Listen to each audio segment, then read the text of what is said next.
Welcome back to the People Business. Today I'm really excited. I have one of my favorite people I've met over the last year and been so impressed with him and working with his company. Mike Greene joins me today, President of Air Control Products. Mike, welcome. Thanks for having me, Frank. It's a pleasure to be here. I'm excited about today. Thank you for coming on. So let's get into it. Air Control Products. Let's say you walk into an elevator, you're in a function for work and you meet somebody and they say, what do you do? What's Air Control Products? What do you do? We're a manufacturer's rep for the top line manufacturers in our business, which is air moving, louvers, fans, air distribution, dedicated outdoor air systems, a little bit of everything underneath the main equipment. Okay. That's us. So from the diffuser all the way up to the equipment, that's what we do. We have 3 territories, Cleveland, Columbus, and Toledo. We have exclusive relationships with our manufacturers, so nobody else can sell what we're selling. And we're all about the service and the experience and the fun. Yeah, and honestly, Mike, I'm so impressed with Mike's company, working with them, and that's what jumps out to me is that last word. And that's the one reason I was like, I would love to have Mike on, because his company, they're so professional, but they also have fun. Like, they know how to have fun. So it's a testament to you and your culture. And we're going to talk about that today. So I wanted to ask you, how did you get started in the business? Well, I'm a second generation. My father started the business back in 1975. I came up working with him, part-time through high school and through college, and got into the business that way. My dad forever kept asking me, are you sure you want to be in this business? It's a tough one. And over the time, I learned to love it, and I was bred for the business. My dad kind of got me ready for it. So how did he get in the business? My father was in school in Verona, Wisconsin, and actually was hired by a company called Carnes Air Movement, and became good friends with a gentleman here in Akron, Jay Blauschild, who owns Famous Supply. So Jay, who was a dear friend of my father's, brought him to Akron, Ohio. Actually, here in Hudson is where I spent the first 6 years of my life. Oh, wow. Yeah, so Jay hired my dad, brought him here, and they started a division for Famous Supply. And then my dad went off on his own and started Air Control Products in '75. So I had no idea that your dad worked for Jay Blauschild in Famous Supply. Yes. And he did that prior to going out on his own. Yep. Yeah. Jay was a great mentor for my father, taught him a lot, and then gave him the opportunity to do what he did. Went off on his own. Wow, that's really cool. So if there's one thing that Mr. Blauschild taught your dad, is there anything that your dad talked about specifically that was a direct, link back to Famous Supply? It was Jay's connection with people. Okay. I talked to Jay probably the last time was about 5 years ago. He still remembered the time when I was 5 years old and I was running around the fireplace. Back then it was an old round fireplace in the middle of the room. And Jay remembered that exact conversation. But his connection to people is one of the great things about that man. He did really well. Even to this day, I don't know how old he is today, but he's up there. But he has a memory of that rivals all.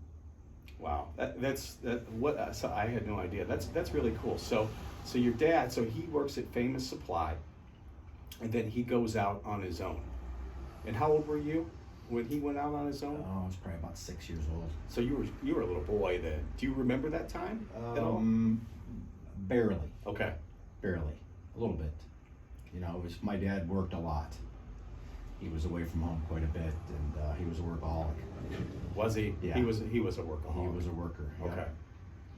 It's one of those situations. One of my favorite John D. Rockefeller quotes is, "Don't be afraid to go after the great because you have the good," right? So just because you're good, don't stop from trying to be great. And it sounds like your dad was probably in a good spot, successful, but see, he had a little something extra. He wanted to go to a next level. And that's such a hard thing to do, to have the guts to go out and do that. Because what year was that he started? 75. 75. Yeah, is when he started that. Yep. So, back in the day, we would go after lines in our business, and I told my dad that, hey, I think this line's pretty good. We should go after this one. He goes, well, is it the best? And I said, well, no, it's not the best, but it's pretty good. And he's like, well, why are you going for pretty good? Don't do that. You got to go for the best every time. You may not make it, but put your name out there. Go meet the right people. Start there. And that was a great launch pad for me. That sticks with me to this day. That's awesome. Absolutely. So you're sitting there like, hey, this is pretty good. I think we should bring it, let's talk about this. And he's like, pretty good. Right. Right? Those are the wrong words. I love that. Don't use those words. Yeah. Yeah, he taught me that way back when. So he had a vision of, if it's not the best, the highest level, why are we chasing it, right? Exactly. Okay. For sure. Wow. So he started in 1975. When did you come on board with the company? I came on board, well, I worked for the company throughout my childhood. Did you? So worked in the warehouse, cut the grass, drove the truck, swept the floors, emptied the trash cans, did inventory.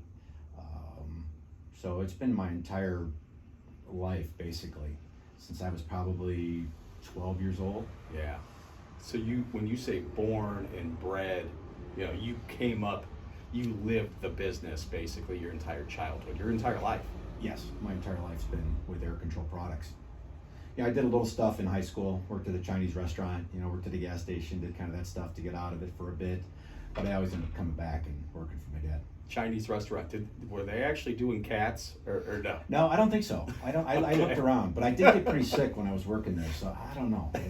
Something else might have been going on. So you worked at a Chinese restaurant? In a gas station? Both. Yeah, okay. The Jade Place Summit Mall in Akron. Really? Did that, and then I worked at a Clark station in Medina for a while too, just in the evenings, And I cut grass quite a bit, growing up.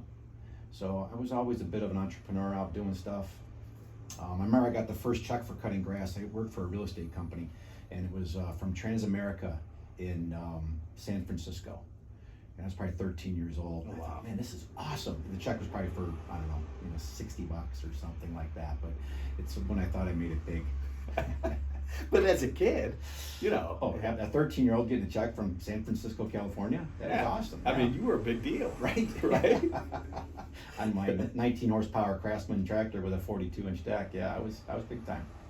That is that's a great story. So you've grown up in the business, and you've had the business, and here you are today, right? And Air Control Products. So you have locations in Cleveland, Mm-hmm. Columbus, Ohio, Toledo, Ohio, right? Yep. And when we talk about growth, do you anything else on the horizon that you'd like to get into market-wise? Possibly. Okay. We're trying to make what we have right now just absolutely dialed in. We're trying to make sure we have all the foundation to build and work from there. So we'll see what the future holds. That's because everybody right now wants to grow, but there's a lot of different ways you can grow, right? Sure. Not all growth is the same. Right. You can grow through acquisitions. You can grow organically. Mm-hmm. To me, growing organically is the most fun. Okay. It's hard work. Sure. It's more hard work, but it's more sustainable. You get it, you understand it, your team gets it, and you go from there. An acquisition might be a flash in the pan. You buy something good, and if you don't know how to nurture it and work it, it could fade away. Mm-hmm. I've seen that with a few companies in our industry. They get purchased up by a large corporation, and then they flounder. And I don't want to do that if I can help it. So. Why do you think that is? Well, I think there's a passion in business. And if you don't have that passion and your team doesn't believe it and you have the right management, I feel it could be a detriment to the company. And with us, we're a small organization. So, with 63 employees, everybody can feel what we're about and what we're doing. I don't think there's anybody in our company that doesn't have a clear vision on what they're supposed to do. But I think a large corporation or bigger corporations don't have that leadership, that dialed in understanding of where they're going and what they're going to do. I think that could hurt you. Yeah. and we've seen it. You know, there's so many examples in our industry and other industries, you know, where we've seen it. So, what do you think right now really separates you and your company from your competition? I feel it's our service. It's Okay. our service and our relationships. We go out of our way every day to be the solution every time. Even if we're not the solution in our building, we like to make sure that that customer knows where to go. You know, if they want to know the temperature that day, we'll tell them the temperature. If they want to buy something we don't sell, we try to find out where they can buy that from, direct them to the right area. So even though we may not have the solution, we can keep them going one step further. So one thing hopefully you never hear from us is no. We're going to give you some sort of answer and hopefully get you on to at least the next step of your quest, finding out what you need to find. That's awesome, because most companies just, you know, no, this is not us. You know, sorry. You know, good luck, right? Right. But you take it an entire step further of, we're here to serve you. We're here to solve a problem for you, and we're going to do whatever it takes to make that happen. We're like a concierge at a hotel. So you want to know where to go to dinner, you want to know what movie to go see, where to go see it, what to do. We're here to hopefully help you out with anything we can. How important is service in our industry? Oh, to me, it's a differentiator. You know, it's a feeling that you get from dealing with somebody. If you're there to serve them, they feel that. Yeah. And if you're not, they feel that too. So they may not call you next time, right? So we definitely want to make sure that we give them that feeling that, you know, we're here to help. And it doesn't really matter what you're calling for. I want to be your first phone call. And then we'll help direct you from there. Mike, I love what you just said, because that's, I think, what a lot of people don't get is they don't get that it's a feeling. It's a feeling that we receive, and there's a feeling that, and if we feel as if we're just a transaction or we're being processed, right? We feel that. And we have high bullshit detectors nowadays. I mean, we all do. And it's getting rarer and rarer to feel that. Would you agree? Oh, absolutely. Yeah. We've all been to a store where the person at the front desk just doesn't treat you with the respect you may, whatever that is. Yeah. Just a simple hello, how can I help you? Versus, you know, what do you want? You know, Yeah. that goes big. And I don't care at what level of business you're talking about. If I'm buying lawnmower blades or bubble gum, you know, if all they have to do is just treat me with a little bit of respect, and it goes a long way. And in today's business, there seems to be an excuse, COVID, hard times, to not treat people properly.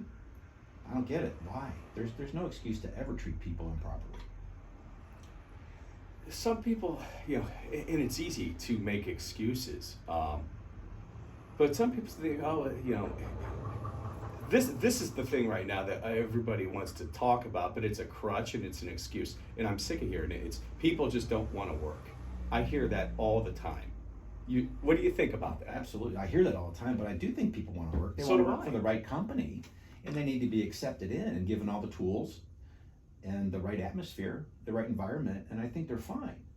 But there seems to be a misconception from the, I would say it's the business world, where people don't have to be treated properly. And I think there's an upheaval rising that everybody wants to be treated, again, with that same respect. You treat your customers, you have to treat your employees and your team, right? And we all have to treat each other with that same respect. So creating that desirable work environment with everybody and making sure that everybody understands that. And if anybody gets out of line, we need to make sure, like, hey, I know what you said. That text message came across kind of harsh. Let's just make sure we're all in the pool together here. And it's a very fine, again, we'll go back to that word feeling. There's a very fine line with that feeling. We all need to be respectful of everybody's space and give them that attention and that love they need in the work environment. And I think they're fine. Now, we also have to work hard, kick ass, and do everything we do, right? You can't not do those things, but you got to have all of this ingredient, I think, and needs to be managed very carefully. And the management team needs to understand that and manage it accordingly. Yes. Right? They need to be given permission and understanding what needs to be done. So we have a lot of conversations about that. And in today's business world, I don't know how many people are having these conversations about feelings, right? I know in the corporate world they're not, but in a smaller company like ours with 63 employees, it's easy to have. Right. And as a management team, we have them all the time. And it's everything, because you can't give something like, we expect our people, go be great and go give your customers this, but if they're not receiving it internally, you're not going to give something that you're not receiving. Right? How do they know? Yeah. If we don't treat each other correctly in the office, how are we going to treat others externally? So it's got to be from top to bottom, inside and out, right? And that's what I love that you do, because, meeting you in the last year, being in meetings with you, you lead by example. You would not tell anyone to go do something that you would not do yourself. Absolutely. And that's what I respect about you. And I think that, that makes you such a special, president of a company, boss, whatever you want to say, friend, right? So, but, because most people out there aren't doing that. And I truly see your people, and I know they leave every single day saying, this is the best place I've ever worked in my entire life. And isn't that a great feeling? Absolutely. That's what it's all about, right? I don't want to live the rest of my life in a bad place, if people don't have a great environment that I'm responsible for, that's on me and my team, right? So that's optimum of what we have to do at Air Control Products, is make sure they have that environment, right? So we work very hard at that, because if you have happy employees, everything kind of takes care of itself. If you have disgruntled employees, things just tend to get worse, and the customers feel that. But who doesn't want to work for somebody that's having fun at their job and getting treated correctly, right? Amen. Yeah, that's it. So let's talk about that environment, because you said that word. Tell me about the Air Control Products culture. What does it look like? What does it feel like to be a part of it? So in our office, we have a few people with very distinctive laughs. Okay. You've witnessed some of those in some of our meetings. For us, having a good day is hearing those laughs, hearing the camaraderie in the hallways. We're a very communicative team. We work together very closely, from estimating to sales to engineering to accounting in the warehouse. All of our divisions work really close together. So we're in the office together every day, or on the street. We're all in the same mix every day. So it's everybody just being in a good mood. If I'm having a bad day, I go in and shut the door and I stay out of everybody's way, because I don't want to drag the team down. But my job in management is to be in that upbeat mood, every day. Like you, when you come into the office, you're here to pick us all up and get us moving. Same thing with me. So I encourage everybody to have that same feeling. So funny, yesterday I got to work. We had an 8:30 meeting with the entire team, and I was a little tired, whatever. I worked hard that night, and I asked one of the interns. I said, Ryan, how's your morning going? How's your internship going? And he looked at me, and I didn't say it with that enthusiasm. I said, hey, Ryan, how's your internship going? He looks at me and he goes, Mike, you can't ask me a question like that. You got to ask me how my internship's going. Am I having fun? So that's coming from somebody that's been with us for about 4 weeks. Yeah. And if we can get it down to that intern level like that, so that describes kind of the feeling, the fun at work. For fun, or for us, fun isn't foosball tables and ping pong tables. Okay. Fun for us is having fun at our jobs and getting along with others, helping each other. Typically, I feel people that aren't having fun at their jobs may not have enough to do, or may not know what they're doing, or may not have the tools to do what they need to do. So you'll catch me walking around the office asking people, what do they need? What do you need to do your job right? We have a meeting with our team once a month that asks that, the sales team, what do you guys need to do your job better? And we're always looking for the new technology, but I think everybody feels that they have that support to get what they need. Love that. Yeah, so you're proactively looking for ways, how can we help you? How can we serve you better so you can serve our customers, right? Absolutely. And that's beautiful. That's where the magic happens. So it's not we don't want to invest in you. We don't want to, you're looking for opportunities to help them, to get their advice, to, know what's in it. You want to know what your employees' goals are. You want to know, where they want to be 5 years, 10 years from now, right? Absolutely. Yeah, and we talk about that quite a bit. So think about it. If you're an employee that has the answer to do a job better and no one will listen to you or understand or even ask that question, maybe you don't really want to say it, but someone needs to pull it out of you. So we try to create that environment where there's no bad ideas. So if you throw out an idea and it just doesn't make sense, I try very hard not to say no. Mm-hmm. I do have a few years of experience behind me, so I would tell you that sometimes back in my earlier days, I would say, no, that won't work. I have the experience to tell you differently. Well, the workforce has changed. What I grew up with 20 years ago or 15 years ago, well, heck, for 5 years ago, may not be the same today, right? So the rules are changing on all of us constantly. So my experience that I have isn't always the best guideline, which goes against everything I've learned. And figure you got 30 years experience, you know it all, you know how to do it. Well, then someone moves the cheese, someone changes the direction. And it's like, wait a minute here, that's not what I learned 20 years ago. But I listen to the younger generation quite a bit. So I give them the permission to question me when I say no. Like, are you sure, Mike? Are you sure you want to say no to this? I'm like, yeah. Sometimes I'll back off and sometimes it's a hard no. Right. But I try not to let my experience bog me down, because sometimes it can be a hindrance. You just said something that was really interesting there, because most leaders out there, no one knows better than me. I've experienced success and I know this is what works and this is the only way to do things. And that takes a lot of people down some bad paths. How are you able to not buy into that? And how are you able to be open? That's a great question. I think I've had a lot of training in this over the years. It's a practice that I've had to understand, because it's easy to fall into that trap. And I think that's why some companies may remain stagnant and stay where they're at, because they're doing the same thing that worked, but what got you here won't get you there. Right? We've all heard that before, and it's so true. And we have to keep evolving, because if you don't, look at everything that's happening in the world today, with technology, people, everything changes, and it's changing as we speak. When COVID hit, I thought that was the hardest year I'd ever had in my career. And then the next year was even harder. So who knows what's next?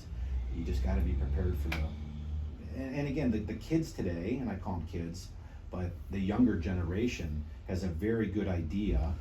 They're more plugged into what's happening than I am. I'm not on the street every day. I'm not doing what they do every day.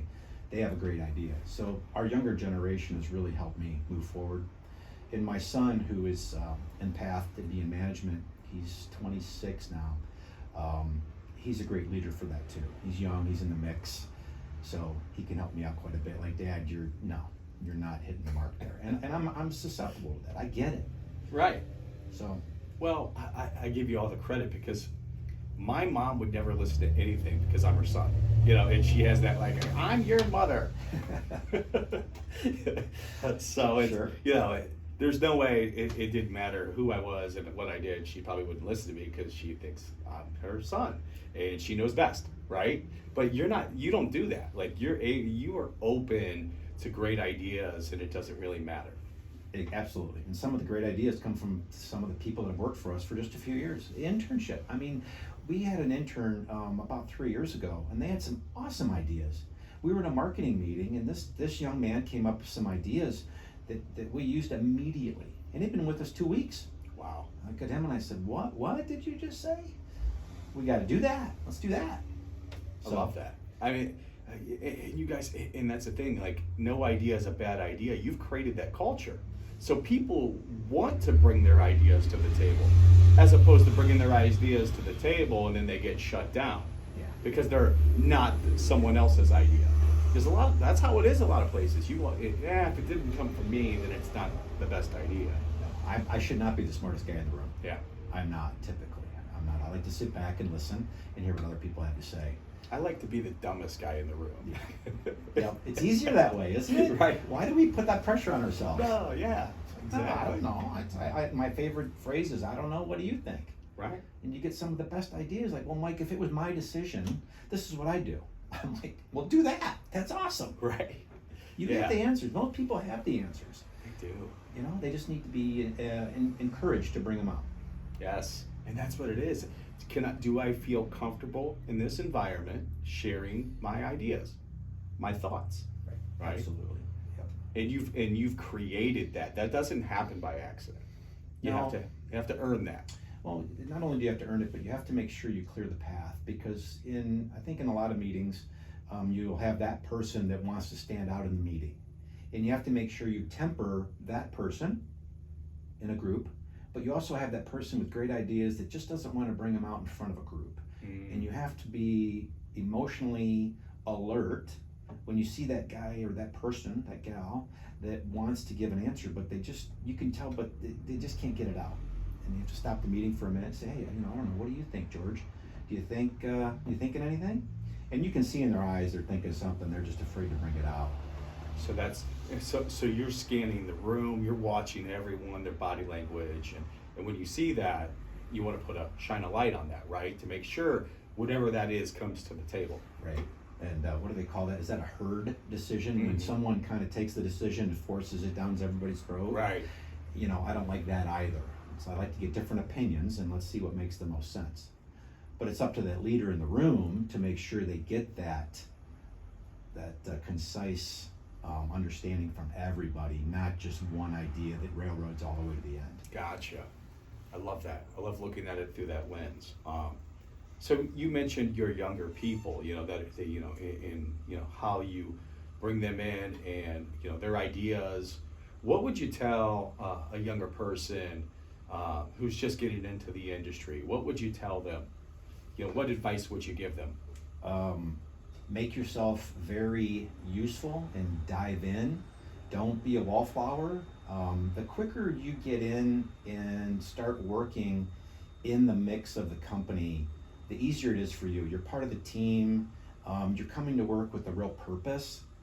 If you come to work and you're not engaged because of many reasons, maybe you don't really know what you're going to grab onto, but I think as soon as people see their path and understand their job and know what they need to do, and the quicker they get clear direction, the better. So I tell them to make it purposeful.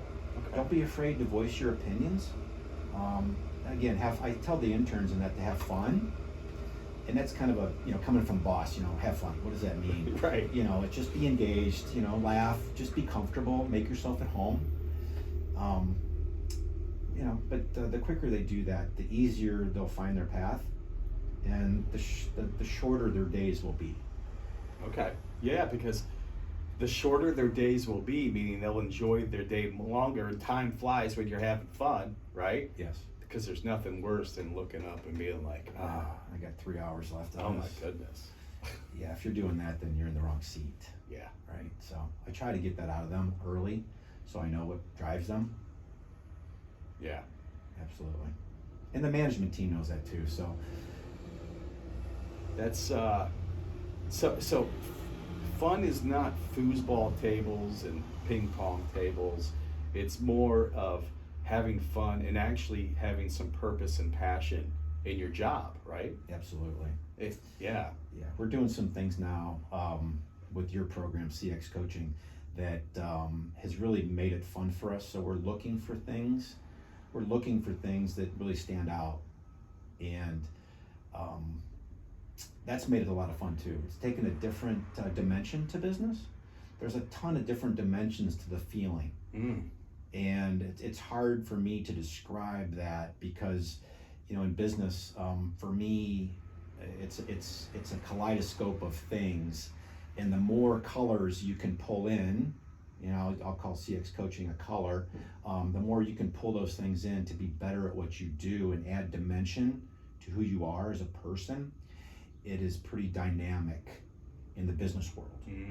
So it just takes things on to a whole new meaning. Wow. A whole new meaning. whole new meaning. Very interesting. So the more colors you have, right? Yeah. The more opportunities, the more lenses you see the world through, the more you strengthen your people, the better your business is, right? Over time. I feel that way.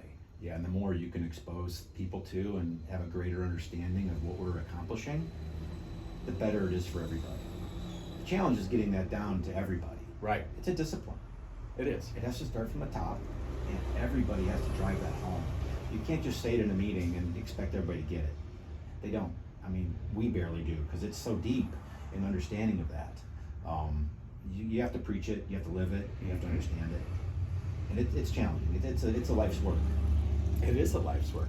It's not something you can just change. No, you couldn't. That's so. If you could do anything in your business, and you knew for a fact that you couldn't fail, what would it be? Well, that's a great question, because ultimately, you have to go on to every business venture like that, thinking Right. you're not going to fail. And we all know the chances of failing are pretty great.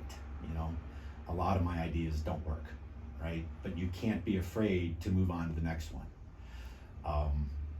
So failure, I call it failing forward. Okay.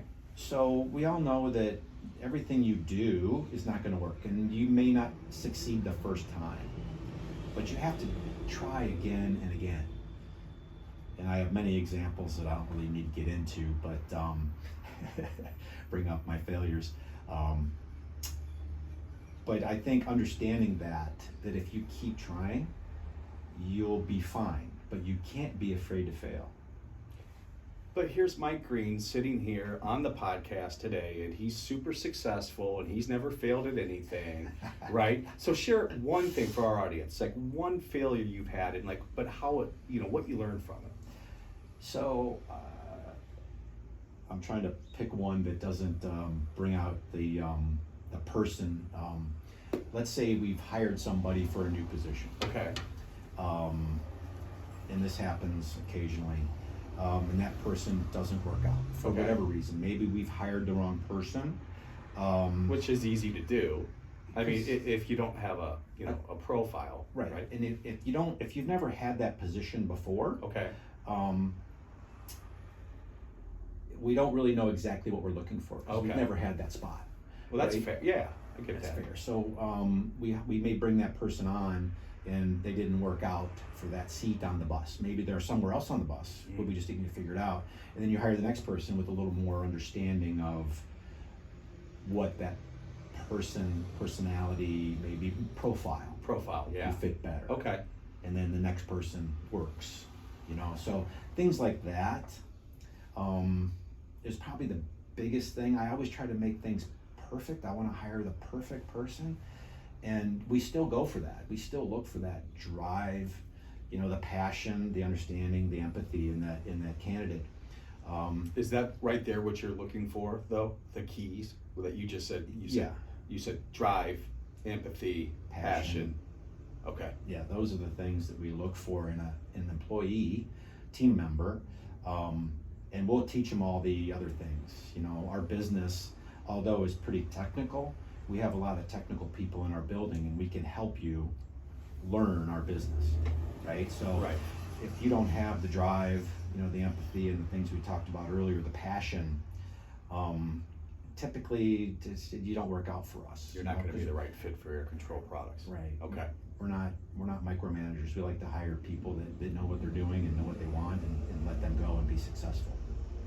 Because first off, no, there's not an employee out there that likes how it feels to be micromanaged, right? No one likes that feeling.